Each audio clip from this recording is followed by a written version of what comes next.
क्या आपने कभी सोचा है दुनिया की सारी दौलत, सबसे बड़ी सेना और ऊंची महल की दीवारें भी इंसान को चैन की नींद क्यों नहीं दे पाती? एक राजा था, सत्ता थी, वैभव था, चारों ओर कड़ा पहरा था, लेकिन फिर भी उसके भीतर डर था।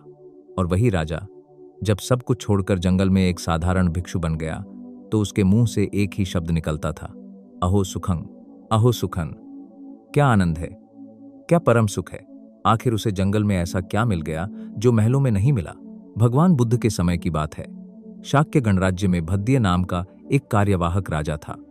चारों ओर सुरक्षा, सैनिक, सत्ता और सम्मान, फिर भी भीतर असुरक्षा। उसी समय भगवान बुद्ध का धर्म दूर दूर तक फैल रहा था। राजकुमार अनिरुद्ध ने प्रवज्ञा लेने का निश्चय किया, लेकिन उसकी माता ने शर्त रखी, यदि राजा भद्दिय भी साथ प्रव्रजित हों तभी तुम जाओ। मित्रता और वचन के बंधन में बंधे भद्दिय को भी राजपाट छोड़ना पड़ा। वह बुद्ध के पास पहुंचे, संघ में शामिल हुए और विपश्यना साधना में लग गए। धीरे धीरे उन्होंने अपने भीतर झांकना शुरू किया।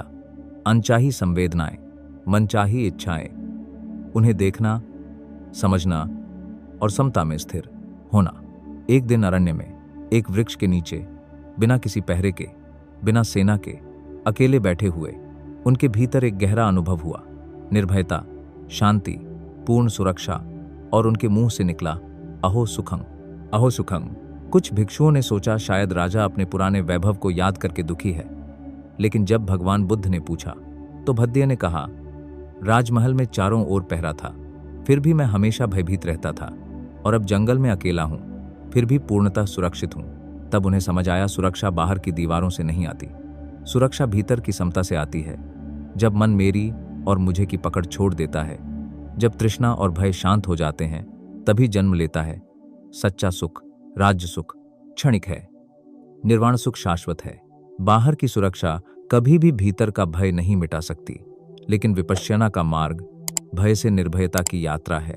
एक कदम बढ़ाइए, समता का अभ्यास कीजिए। शायद एक दिन आप भी कह उठें, अहो सुखं, अहो सुखं।